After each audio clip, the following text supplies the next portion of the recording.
Hey, good morning, y'all. Hey, yeah, good morning. Jesus is Lord. Very simply, the word works. But what you got to do is find out what the word says rather than what church and religion has taught you. I told you yesterday, from the beginning to the end, your words.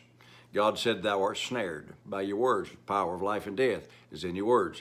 Jesus' resurrection was even controlled by his words, because when Mary and Martha went to the tomb to look at the body, prepare the body, whatever, the angel said, who seek you? And they said, Jesus of Nazareth. And the angel said this. I love this. The angel said, he has risen as he said. So everything's controlled by your words. So you don't like where you are? Change your words. Now we're going to go to the book of Daniel today. Shadrach, Meshach, and Abednego. And I kind of don't want to have to do this, but I got to. This is not some story that God placed in the Bible to tell you to be faithful. This is not some religious idea that the church has had, that God brought all this on Shadrach, Meshach, and Abednego and wanted to prove to me and you that all this bad stuff would come on us and we just needed to be faithful. And, you know, if you're not willing to bow, you're not going to burn. And God's going to protect you and all that. Not true. Most of that's just not true. God didn't cause it. The people caused it. The devil didn't cause it. The people caused it. Why do you say the people caused it? Well, Nebuchadnezzar had chosen Shadrach, Meshach, and Abednego and Daniel because of their wisdom, because they were 10 times smarter than everybody in his realm. So they were his counselors. And so the people that was around him didn't like that. And so they come up with this plan to get Shadrach, Meshach, and Abednego, and later Daniel in the lion's den, destroyed because they didn't like him. So it wasn't the devil and it wasn't God, it was the people. Now, you remember the story very well.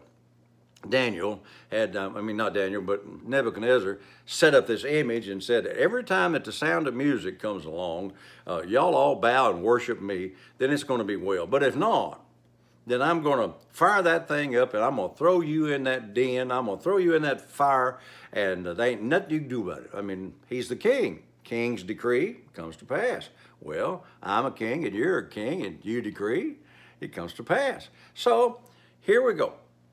Shadrach, Meshach, and Abednego said, we're not going to do that. We're going to serve God, and we're not going to worship some image. Boy, I could preach a while on that. We need to quit worshiping the Republican Party or the Democratic Party or the people that are running, or our jobs or our money. We need to worship God, not some kind of an image that we have set up.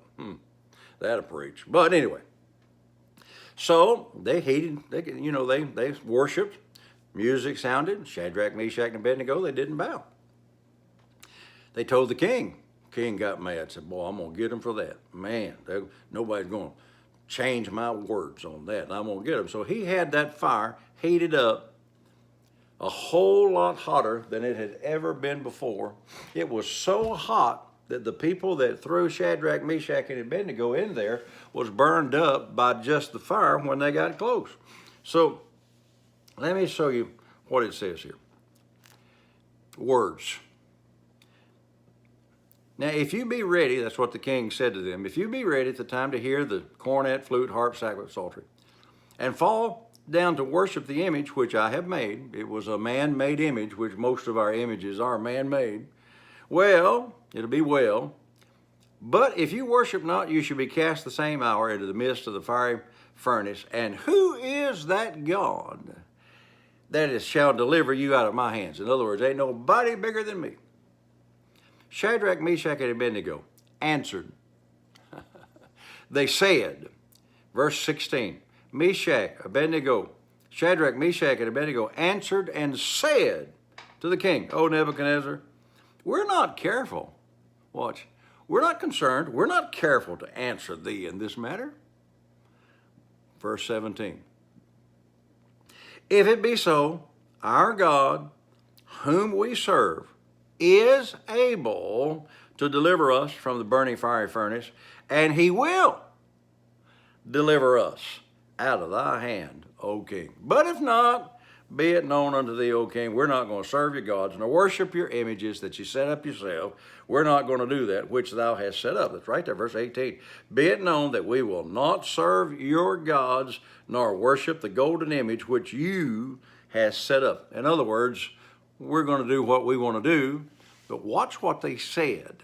So powerful. If it be so, verse 17, our God whom we serve is able to deliver us. Well, now the preachers have been preaching that for years. God's able, but they didn't add the part that's so good. He's able to deliver us from the burning fiery furnace, and he will. That's the key. They didn't just say God's able. Somebody says, well, I know God's able to heal. Well, you got to go further and say, I know God will heal, and I know God's already healed, and I receive it. Oh, this is so big. Now, I got this yesterday when I was studying for this, and it just blessed me. Their words caused the fourth man to show up in that furnace. Now somebody said, who was the fourth man? I don't know. Some people believe, and it might be, that it might have been Jesus. Very possible that it was. All we know for sure is Nebuchadnezzar looked in there later and said, I see a fourth man walking in the midst of the fire, and he looks like the Son of God. Some people that say that's why they say it was Jesus. Could have been one of the archangels. I don't know. But somebody showed up in that fire to protect them, and the reason he showed up in that fire was their words called him. Glory to God. Jesus has risen as he said. His words caused him to rise again. Well, the fourth man in the furnace showed up because of their words, because they said our God is able, and he will deliver us. So your words cause all kinds of things to go on. And they threw them in the fire. It's all bound up. And the Bible very plainly says, I have it right there, I didn't look it up, that when they came out of that fire, there was not the smell of smoke on them, and not one hair of their head would, not one hair of their head got singed in any way. The only thing got burned up in the fire was what held them in bondage, the ropes that they tied around their arm. Listen. Your words are a lot more powerful than your circumstances. I'm going to say that again. I don't care how bad it looks, you can change it with your words. I'll come back to this tomorrow. Hey, have a great day. And remember all day, Jesus is Lord. Thank God the word works.